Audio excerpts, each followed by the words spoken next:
নমস্কার বন্ধুরা, আজকে আমি আপনাদের সঙ্গে যে বিষয়টি আলোচনা করব সেই বিষয়টি হলো একজন কোটিপতি লোকের হাতের রেখা কেমন থাকে বা তাদের হাতটা কেমন হয়। আজকে মূলত সেইটি নিয়ে আমি আপনাদের সঙ্গে আলোচনা করব। দেখুন, প্রথমে আমরা জানি যে ভাগ্য যদি খুব সহায় না থাকে তাহলে সে খুবই সৌভাগ্যের অধিকারী হন না, অর্থাৎ অর্থ সম্পদের মালিক হতে পারে না। প্রথমে সেদিক থেকে যদি আমি বিবেচনা করি, প্রথমেই আমাদেরকে ভাগ্য রেখাটাকে দেখতে হবে কেমন হওয়া উচিত। আপনারা জানেন যে মধ্যমার একদম নিচ থেকে মণিবন্ধ পর্যন্ত তাদের ভাগ্য রেখা সরাসরি নেমে আসে এবং তার পাশাপাশি ভাগ্য রেখা থেকে একটি ব্রাঞ্চ বৃহস্পতির ক্ষেত্রে পর্যন্ত চলে যেতে পারে। তাহলে এই ধরনের ভাগ্যরেখা যে সমস্ত জাতক জাতিকাদের থাকবে তাদের কিন্তু অর্থভাগ্য ভালো হবে, এটাই কিন্তু আমরা ধরে নেব। এরপরে আমরা দেখব যে তাদের শিরোরেখা কেমন হবে। আপনারা জানেন শিরোরেখা, আমি এরকম অঙ্কন করছি, শিরোরেখা সোজাসুজি লম্বভাবে এইভাবে চলে আসতে পারে, সেখানে কোনো কালো স্পট বা ভগ্ন দাগ, অশুভ চিহ্ন, ক্রস মার্ক এগুলো থাকবে না। কিন্তু শিরোরেখা শেষে মাথায় একটি ত্রিশূলের মতো চিহ্ন থাকতে পারে। এর আগে ভিডিওতে আমি আলোচনা করেছিলাম যে ত্রিশূল চিহ্নগুলো যথেষ্ট একটা মঙ্গলদায়ক চিহ্ন, যে চিহ্নগুলো থেকে আমরা সহজে অনুমান করতে পারবো যে সেই জাতক বা জাতিকা কতখানি ধন সম্পদের অধিকারী হবে বা সেই রেখা কতখানি শুভ বা অশুভ ফল হবে। এরপরে আমরা দেখব হৃদয় রেখা। হৃদয় রেখা আমরা আমি একটু কালো কালি নিয়ে হৃদয় রেখা সোজা চলে যাবে বৃহস্পতির, এই যে হৃদয় রেখা আছে, হৃদয় রেখা সোজা চলে যাবে বৃহস্পতির ক্ষেত্রে এবং শুধু তাই নয়, সেখানেও গিয়ে কিন্তু মাথায় একটি ত্রিশূল চিহ্ন এই ধরনের কিন্তু একটি চিহ্ন হতে পারে।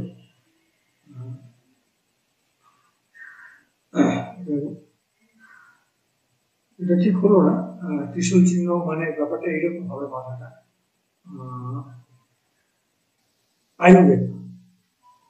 আয়ু রেখা একদম পরিষ্কার পরিচ্ছন্ন ভাবে একদম সমান ভাবে এইভাবে নেমে আসবে।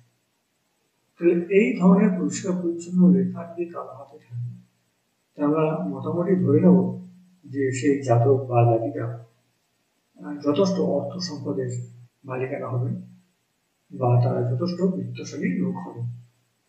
আরেকটি জিনিস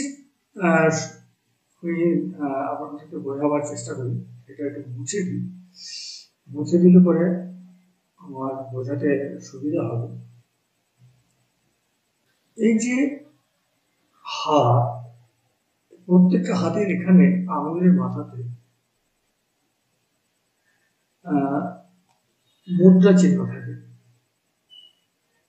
এই প্রত্যেকটা মুদ্রা চিহ্ন খুব সুন্দর এবং পরিষ্কার পরিচ্ছন্ন থাকবে, একদম প্রত্যেকটা সার্কেল থাকবে।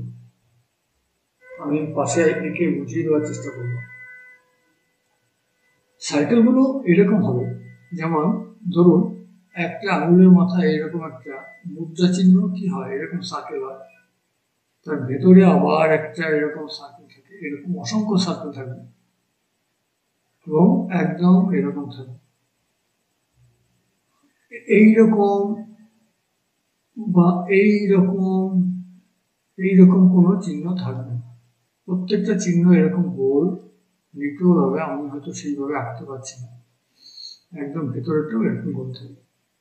তো এইরকম চিহ্ন যে কোনো জাতক জাতিকার হাতের মধ্যে থাকে, তাহলে আমরা ধরে নেব যে সেই জাতক বা জাতিকা কিন্তু যথেষ্ট সৌভাগ্যের অধিকারী। এগুলোকে মুদ্রা বলা হয়। কারো কারো হাতে 10টা মুদ্রাই আপনারা দেখতে পাবেন, সেই দশমুদ্রার জাতক জাতিকেরা কিন্তু যতই বাধা বিপত্তির মতো পড়ুক না কেন, তারা কিন্তু জীবনে কখনো না কখনো তারা কিন্তু সাফল্য লাভ করবেই। এটা কিন্তু একদম জোরের সঙ্গে কিন্তু বলা যায়। এই কোটিপতি যে সমস্ত লোক হয়ে থাকেন, তাদের হাতে কিন্তু মূলত খুব বেশি রেখা থাকে না। আয়ু রেখা, ভাগ্য রেখা, শিরোরেখা, হৃদয় রেখা। মূলত এই যে বেসিক আরেকটি জিনিস থাকতে পারে এই মার্শাল রেখা। এই রেখাগুলো মূলত তাদের হাতে কিন্তু থাকে। তার বাইরে খুব যে আলাদা কিছু হিজিবিজি বিভিন্ন রকমের রেখা কিন্তু তাদের মধ্যে থাকে। তো এইভাবে কিন্তু আমরা যার হাত রেখা যত কম এবং রেখা যত পরিষ্কার পরিচ্ছন্ন সুন্দর হবে, তাদের কিন্তু জীবনটা অনেক বেশি স্মুথ, অনেক বেশি ঝঞ্ঝাট বিহীন এবং অনেক তারা শান্ত মনের এবং পরিষ্কার পরিচ্ছন্ন মানসিকতা। হাতের মধ্যে যত বেশি আপনার এইরকম বিভিন্ন জায়গায় এই চিহ্ন থাকবে, নেট চিহ্ন, লাল চিহ্ন, ক্রস চিহ্ন, কালো স্পট, রেখাগুলো যথেষ্ট রকমের এই রেখাগুলো যথেষ্ট রকমের এরকম কালো হয়ে থাকবে, এই রেখাগুলো পরিষ্কার লালচে বর্ণের হবে না।